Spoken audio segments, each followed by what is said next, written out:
94.5 FM Voz. Álvarez Trongué, a quien ya tenemos en contacto telefónico, y la idea de charlar con él es porque hace poco estuvo disertando sobre el tema de la educación y en tiempos de pandemia, y habla de algo muy preocupante que él denomina el riesgo país educativo. Queremos saber cuál es la situación que atraviesa Argentina. Sabemos que hasta hace poco o incluso cada tanto se habla sobre la presencialidad, la virtualidad y cuánto puede perjudicar esto en el aprendizaje de nuestros chicos y chicas. ¿Cómo le va, Manuel? Tenga buen día. Buen día, ¿cómo les va?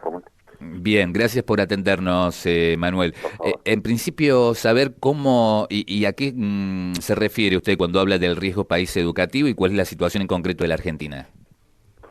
Bueno, voy a tratar de sintetizarlo al máximo, pero tenemos una idea general de lo que significa el índice de riesgo país que hoy se conoce en los diarios, en los medios económicos, que tiene que ver con aquel control que hacen los inversores externos cuando deciden invertir en el país, que tiene que ver con la seguridad, que tiene que ver con lo que rinden determinados bonos en el mundo, etcétera. Lo que no tenemos presente es esto que nosotros llamamos riesgo país educativo, que tiene que ver con el futuro de la nación para sus principales inversores, los que estamos acá, los que amamos a Argentina, los que tenemos nuestra tierra, los que tenemos nuestros hijos, nuestros nietos, nuestras principales inversiones.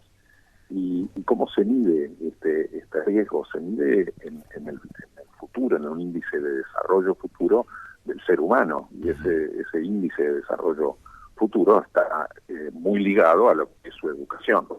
Entonces, por eso nosotros decimos que hay tres factores o tres dimensiones que deben ser tenidas en cuenta para entender cuál es el riesgo. Y el riesgo tiene que ver con la cantidad, con la calidad y con la equidad. La cantidad tiene que ver con la cantidad de nuestros niños, niñas y jóvenes que terminan el ciclo obligatorio. En algún momento la Argentina decidió que tenía 12 años de educación obligatoria, luego fueron 13 y hasta 14 en algunas provincias. Significa que una vez terminado ese ciclo obligatorio, se otorga de alguna forma y con comillas la licencia de ciudadano para enfrentar la vida adulta. ¿Qué es lo que está sucediendo? Que la Argentina, antes de la pandemia, tenía una cifra muy dura que dice que solo termina ese ciclo obligatorio el 29% de los chicos que inician el secundario, es decir, 3 de cada 10. Nosotros sabemos que este problema de cantidad, que en números significaban alrededor de 360.000 chicos que quedaban en situación de abandono por año, hoy se ha triplicado. Estamos ante aproximadamente 1 millón de chicos en riesgo de situación de abandono. Y digo situación de abandono para no dejar el mensaje de que los que abandonan son los chicos, claro, sino que nosotros como ciudadanos adultos también los hemos abandonado, nosotros como Estado, nosotros como provincia, nosotros como medios de comunicación o nosotros como empresarios, ¿no? Entonces tomemos conciencia de que esto es un verdadero riesgo. Y el segundo riesgo, la segunda dimensión, es la calidad de sus aprendizajes. Es decir, de aquellos chicos que sí terminan, ¿están aprendiendo? Y la verdad que la respuesta es que están aprendiendo poco, que están aprendiendo con problemas. Hace más de 20 años que tenemos evaluaciones nacionales, regionales, internacionales, que nos indican que el 50% de los chicos no comprende lo que lee. Entonces, allí tenemos otro riesgo muy grande, que es que los que sí terminan no reúnen los aprendizajes mínimos. Y la tercera dimensión, para ir sintetizando y terminando, es el riesgo de desigualdad.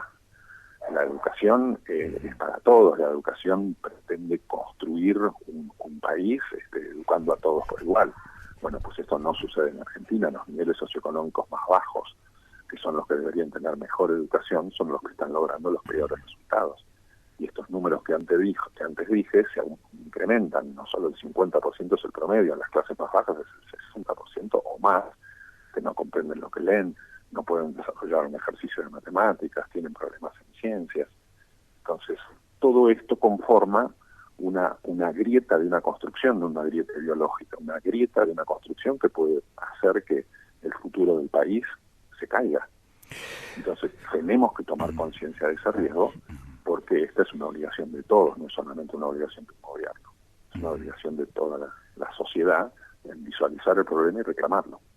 Y en este sentido, Manuel, excelentemente planteado, clarísimo y un poder de síntesis increíble para explicar algo que tiene años de problema y que es muchísimo más profundo, pero genial la explicación que ha dado. Y al terminar la pandemia, ¿se puede llegar? Porque, digo, todo sería hipotéticamente porque uno no sabe cuándo va a terminar y demás, pero ¿cómo va a quedar la situación de nuestro país en concreto y cuál sería el plan de recuperación? Bueno, a ver, esa es la verdadera pregunta que todos nos tenemos que responder, ¿no? Evidentemente, la pandemia nos puso el choque con un iceberg, ¿no? Yo decía, la navegación de la educación argentina estaba en una nave averiada y chocó con el iceberg COVID. O sea, vamos a tener mayores problemas de situación de abandono, mayores incrementos de problemas en la merma de aprendizajes y mayores problemas de desigualdad. Lo que sí es que también quiero dejar una ventana abierta, una ventana de esperanza, porque hay oportunidades que la pandemia nos puso sobre la mesa, ¿no? En nuestro escritorio, que es la visualización del problema. El problema se sentó en las faldas de los padres y madres, siempre lo decimos, en el sentido literal también, ¿no?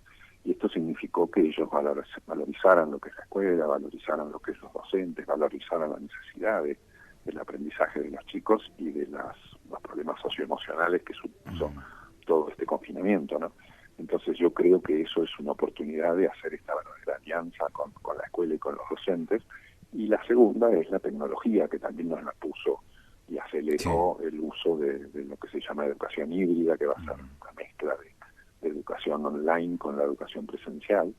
Y no solamente pensar en el regreso a clase, sino en qué clase de regreso tenemos que tener hacia el futuro. Y creo que esto nos lo despabiló con los problemas de la pandemia, y vamos a tener que pensar en un verdadero plan de recuperación integral de la educación, como están discutiendo en diferentes países del mundo, para ayudar a los docentes, para estar en capacitación continua con ellos y con lo que significa la educación virtual, las nuevas pedagogías, cambios de currículum, y la verdad que tomar esto como prioridad con mayor inversión. Bien.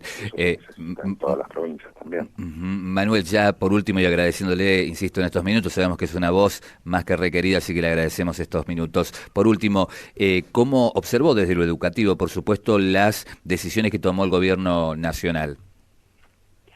Mire, ha habido luces y sombras, ¿no? En todo esto, también producto de que nos falta un consenso que creo que se está trabajando. Hubo una foto muy linda que sacó en el mes de febrero los 24 ministros de educación de la Argentina, junto con el presidente, con algunos sindicatos, con algunos actores educativos, que nos sembró esperanza sobre este plan de recuperación. Ahora hay un proyecto de 3 leyes de justicia educativa, de formación docente, de temas de tecnología y educación, que van a ser muy, muy importantes, pero creemos que se necesita más. Es decir, necesitamos ese trabajo en el Consejo Federal Educativo, pero necesitamos un plan de consensos que nos muestre que todo esto no son solamente parches, sino que hay una prioridad que cumple ese adagio que dice que para educar a un niño se necesita toda la tribu. No es solamente ni el gobierno ni el Estado, sino también todos nosotros como ciudadanos, que debemos juntarnos en esta prioridad que exceda un gobierno, que sea un Totalmente. Estado, ¿no? Clarísimo escucharlo, Manuel, y verdaderamente un gusto. Gracias y muy amable. Igual para mí. Hasta luego. El presidente de Educar 2050, Manuel Álvarez Trongué. Bueno. La inmediatez de la información está aquí. FM Voz. Somos la información. 94.5.